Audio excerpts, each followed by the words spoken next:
We came for Ammu.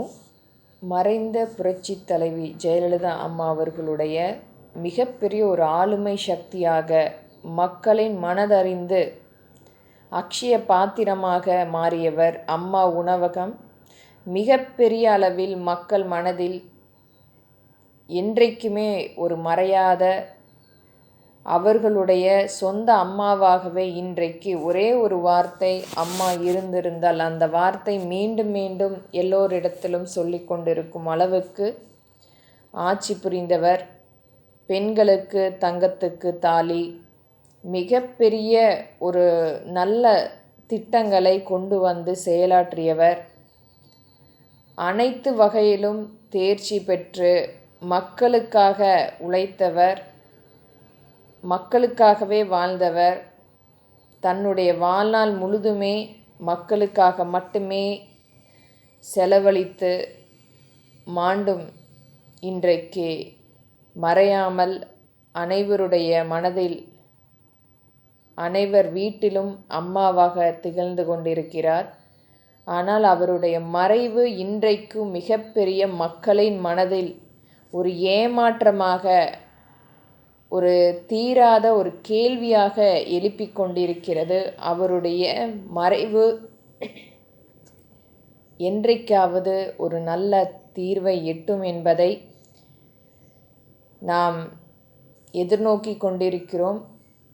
நல்ல ஒரு மனிதருக்கு அவரை சார்ந்தவர்கள் மிகப்பெரிய ஒரு வன்கொடுமையை செய்து இன்றைக்கும் ஒரு தீர்க்கமற்ற செயலாகவே அனைத்திந்திய அண்ணா திராவிட முன்னேற்றக் கழகம் திகழ்ந்து கொண்டிருக்கிறது. என்றைக்காவது அந்த உண்மை மக்களிடத்தில் வந்து சேருமா என்பது ஒரு மிகப்பெரிய ஒரு கேள்வியாகவே எழுப்பிக் கொண்டிருக்கிறது. இன்றைக்கும் கொடைநாடு பற்றியும் போயஸ் கார்டன் பற்றியும் பேசினால் சிலருக்கு மிகப்பெரிய ஒரு அச்சுறுத்தலாக, ஏனென்றால் அன்றைக்கு போயஸ் கார்டனில் ஒரு முதலமைச்சராக இருக்கும் அவருடைய வீட்டில் சிசிடிவி வேலை செய்யப்படவில்லை. அப்போலோ ஹாஸ்பிட்டலிலும் சிசிடிவி வேலை செய்யப்படவில்லை.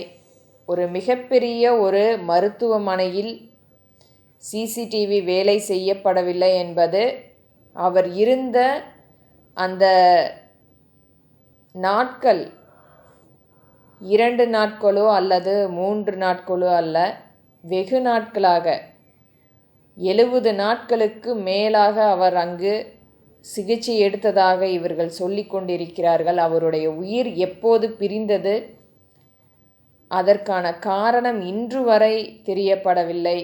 எல்லோரும் அன்றைக்கு அனைத்திந்திய அண்ணா திராவிட கழகத்தின் ஆட்சி இருந்ததால் மறைக்கப்பட்ட மிகப்பெரிய உண்மை இன்றைக்கும் அந்த உண்மையை மறைக்கப்பட்டு அது ஒரு பொய்யாகவே மாற்றப்பட்டுள்ளது.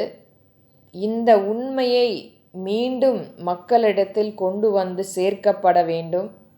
அவருடைய கால்கள் வெட்டப்பட்டனவா, எதற்காக அவருடைய கால்கள் வெட்டப்பட்டன என்ற மிகப்பெரிய ஒரு கேள்வியை மீண்டும் மீண்டும் மக்கள் எழுப்பிக் கொண்டிருக்கிறார்கள்.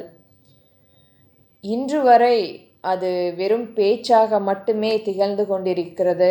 மறந்துவிட்ட ஒரு செயலாகவே கருதப்படுகிறது. இன்றைக்கும் அனைத்து இந்திய அண்ணா திராவிட கழகத்தில் துரோகியாக அமர்ந்து கொண்டு இன்றைக்கு என்றைக்குமே முதல்வராக வர முடியாத எடப்பாடி இன்றைக்கு கொடநாடு பற்றி பேசினால் அச்சுறுத்தலாக நினைக்கும் அளவுக்கு என்ன செய்தார் என்று அவருக்கு மட்டுமே தெரியும். எதற்காக சிசிடிவி வேலை செய்யப்படவில்லை என்பதே மக்களின் மிகப்பெரிய ஒரு கருத்தாகவே இருக்கிறது. கண்டிப்பாக ஒரு மிகப்பெரிய ஒரு ஆளுமை சக்தி